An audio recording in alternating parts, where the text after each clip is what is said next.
Aujourd'hui, au bout de leur rêve, rencontre Essatel Amé. Cette créatrice de bijoux a plusieurs cordes à son arc. Essatel est en effet devenue une chef de projet et une directrice artistique en graphisme et en web design de premier ordre. De très grandes enseignes s'arrachent ses talents.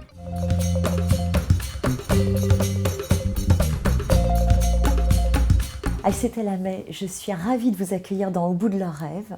Je suis ravie d'être là, merci beaucoup. Alors vous avez choisi de nous accueillir dans votre boutique, oui, dans le 5e arrondissement.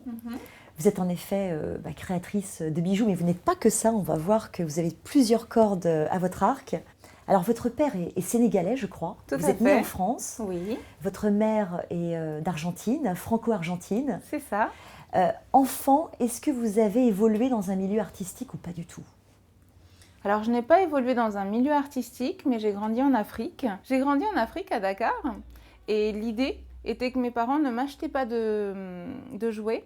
Je n'avais pas non plus de livres avec des images pour créer des objets, donc je créais mes jouets. Tu te les inventais ? Tout à fait.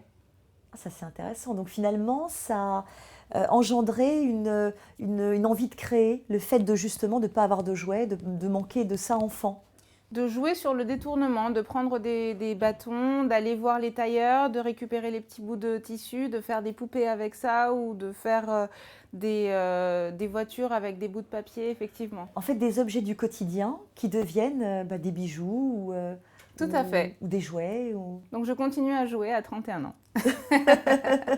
Tes parents, est-ce qu'ils t'ont poussé un petit peu à la création ou pas du tout ? Ils sont dans un univers qui est complètement autre que l'art.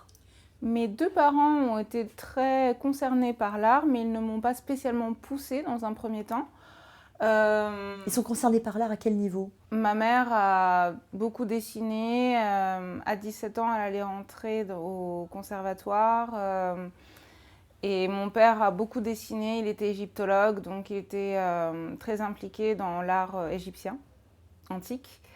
Et pour ma part, l'art a été une découverte au lycée. En seconde, j'ai commencé mes études en histoire de l'art et en art plastique.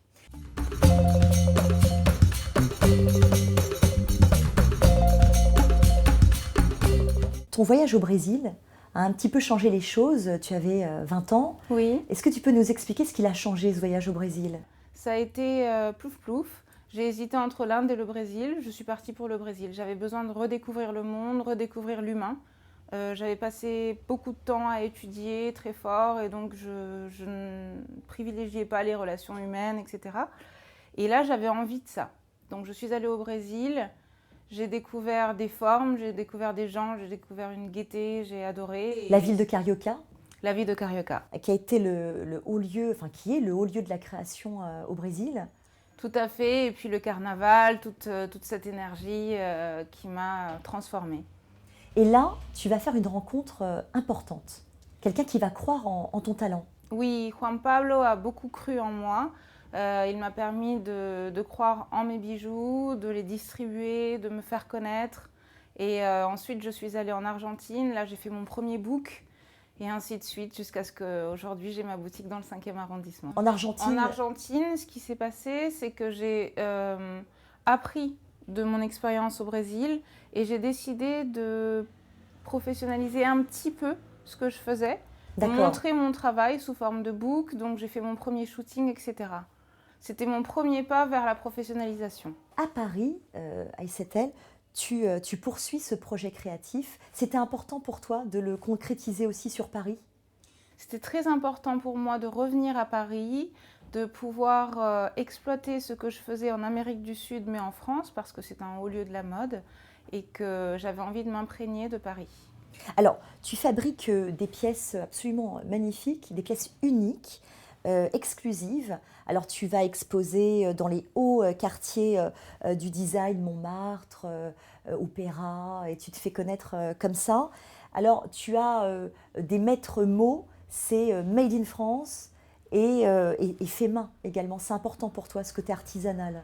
Tout à fait. Je fais tout à la main et je travaille notamment avec des artisans comme des porcelainiers à Limoges qui m'ont aidé à créer des écrous en porcelaine. Ça a été ensuite quelque chose de très important pour moi, de pouvoir me démarquer par un détournement d'objets, c'est-à-dire prendre des objets qui n'ont aucune valeur et les magnifier par le fait qu'ils soient portés en tant que bijoux et par la matière. Et l'intérêt dans tout ça, c'est de pouvoir mettre au service du design contemporain des techniques ancestrales comme la porcelaine de Limoges. Et c'est important pour toi aussi la qualité de la matière. Tu attaches beaucoup d'importance à ça, à la beauté de la matière. J'attache beaucoup d'importance au look et à la qualité. Je pense que c'est indissociable pour un bon design. Donc aujourd'hui, ce sont effectivement mes maîtres mots. Est-ce qu'il t'arrive de faire des pièces sur mesure pour des personnalités Je fais des pièces sur mesure, effectivement. Donc j'ai 3 possibilités. Soit il y a la collection, autrement il y a la personnalisation, c'est-à-dire qu'on part d'un modèle et qu'ensuite on va le personnaliser. Et la 3e option est de partir de l'imaginaire de la personne et ensuite de faire le bijou qui lui convient. Alors, tu as plusieurs cordes à ton arc, Estelle, bien sûr les bijoux, hein, mais également l'art numérique, l'illustration, le graphisme et le web, qui devient pour toi ton activité aujourd'hui majeure, j'ai envie de dire. Oui, aujourd'hui, mon activité majeure est le web design, effectivement. Donc, bien sûr, je peux travailler sur du print, mais le web est en plein essor, alors j'ai décidé de surfer sur la vague. Est-ce que pour nos téléspectateurs, tu peux expliquer ce que c'est que le web design? Ça peut être un peu obscur pour Alors, certaines personnes. le web design, c'est créer une charte graphique, créer une identité graphique pour qu'ensuite le site internet soit agréable visuellement, et on travaille également sur l'ergonomie, c'est-à-dire sur la navigation au sein du site. Alors, on te fait des demandes précises, les gens attendent ça, ou on te laisse complètement créer ta carte blanche ou... Alors en général, mes clients me font confiance sur le design, mais on part toujours d'un brief pour être au plus près de leurs attentes. D'une manière générale, comment te vient l'inspiration? Je fais une veille permanente, que ce soit pour le web, que ce soit pour les bijoux ou pour beaucoup d'autres choses. L'intérêt, c'est de pouvoir être dans son temps, et au moment de la création, ça vient beaucoup plus facilement lorsqu'on est au courant.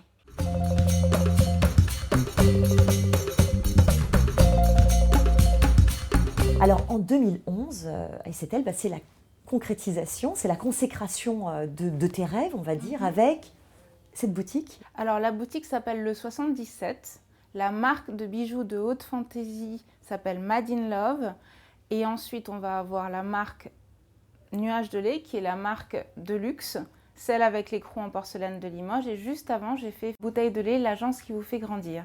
Donc Bouteille de lait, c'est une agence de communication visuelle, et Nuage de lait, c'est une marque de bijoux. C'est important pour toi de surfer un petit peu dans tous ces domaines et d'y apporter ta patte personnelle? Alors, mon parcours est un petit peu atypique.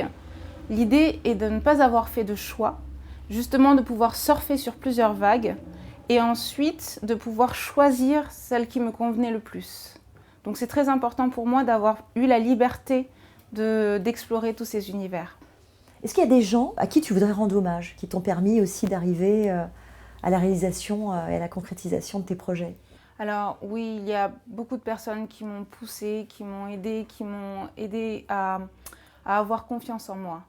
Je pense que le pire ennemi d'un entrepreneur, c'est le manque de confiance. Donc j'ai eu l'ADI qui m'a permis de savoir ce que c'était qu'une entreprise, de pouvoir présenter un business plan, etc. J'ai eu d'autres associations, Mosaïque RH, qui m'ont poussée, qui m'ont coachée. Une multitude de personnes qui m'ont apporté leur petite pierre à l'édifice. Et aujourd'hui, j'ai envie de remercier énormément de gens, mais je n'aurai pas le temps ici. Il y a trop de monde. Trop de monde. L'avantage d'avoir reçu beaucoup d'aide, c'est qu'on a envie d'aider à son tour. Donc aujourd'hui, c'est ce que j'essaye de faire. Ah, comment? Eh bien, par exemple, en allant à l'ADI, justement, pour inciter les jeunes à avoir confiance en eux et à créer leur propre boîte. Alors, Estelle, qui fait appel à tes services? Alors, tout le monde fait appel à mes services.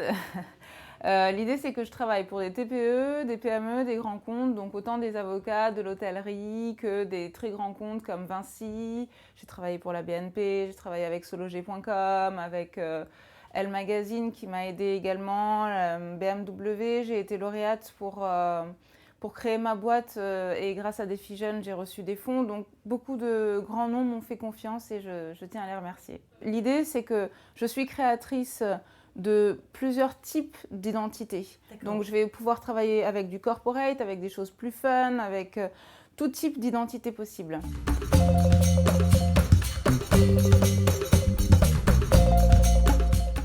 Quel serait ton conseil pour aller justement au bout de ses rêves? Je pense, pour pouvoir réussir, qu'il faut plusieurs ingrédients. Il faut beaucoup travailler son réseau, le soigner. Il faut également avoir confiance en soi et même lorsqu'on a des doutes, etc., parce qu'il y a beaucoup de difficultés, il faut pouvoir toujours se dire « bon, je continue à avancer ». Il faut pouvoir se remettre en question également. Mais je pense qu'à partir du moment où on a pris la décision de se lancer, il faut y aller, il faut y croire.